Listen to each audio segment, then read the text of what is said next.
क्या आप जानते हैं, अनंत चतुर्दशी का व्रत केवल एक धार्मिक अनुष्ठान नहीं, बल्कि महाभारत की सबसे महत्वपूर्ण घटनाओं से जुड़ा है।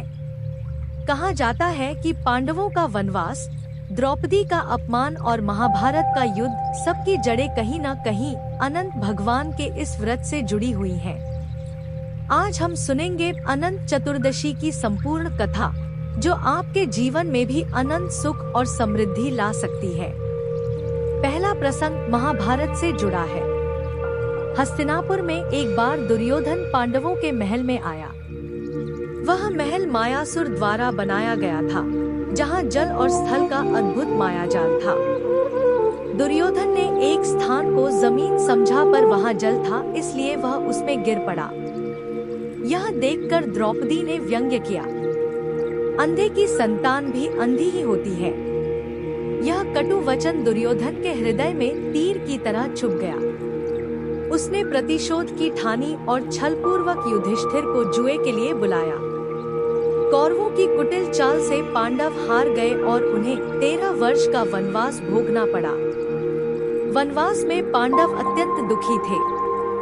तब श्री कृष्ण ने कहा, हे धर्मराज, आपके दुखों का अंत केवल अनंत भगवान की शरण में जाकर ही होगा।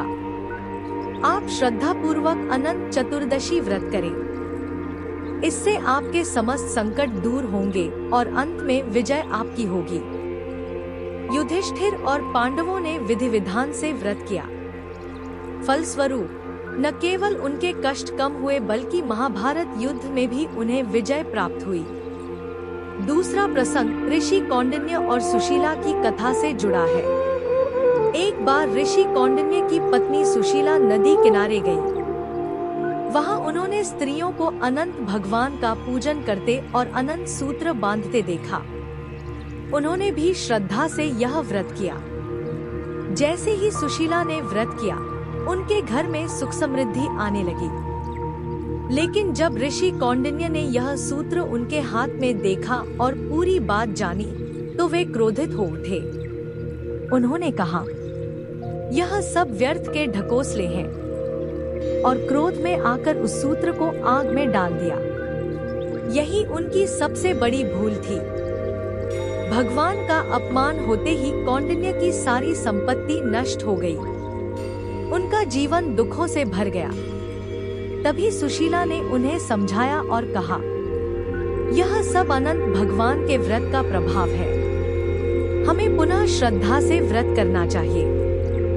ऋषि कौंडिन्य ने प्रायश्चित किया और सुशीला संग मिलकर पुनः अनंत चतुर्दशी व्रत किया। इस बार भगवान प्रसन्न हुए और उनके जीवन में सुख समृद्धि लौट आई।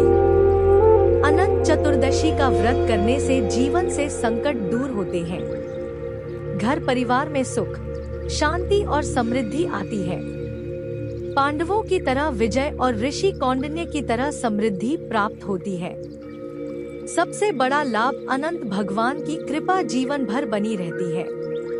मित्रों, यह कथा हमें सिखाती है कि जब हम श्रद्धा से व्रत करते हैं, तो भगवान विष्णु स्वयं हमारे दुख दर्द हर लेते हैं। अगर आपको भी यह कथा प्रेरणादायी लगी, तो कमेंट में लिखिए, जय अनंत भगवान। और हाँ, ऐसे ही पावन पर्वों और प्रामाणिक पुराणिक कथाओं को सुनते रहने के लिए चैनल को अभी सब्सक्राइब जरूर कीजिए। आपका एक सब्सक्राइब हमें और भी दिव्य कथाएं लाने की शक्ति देता है।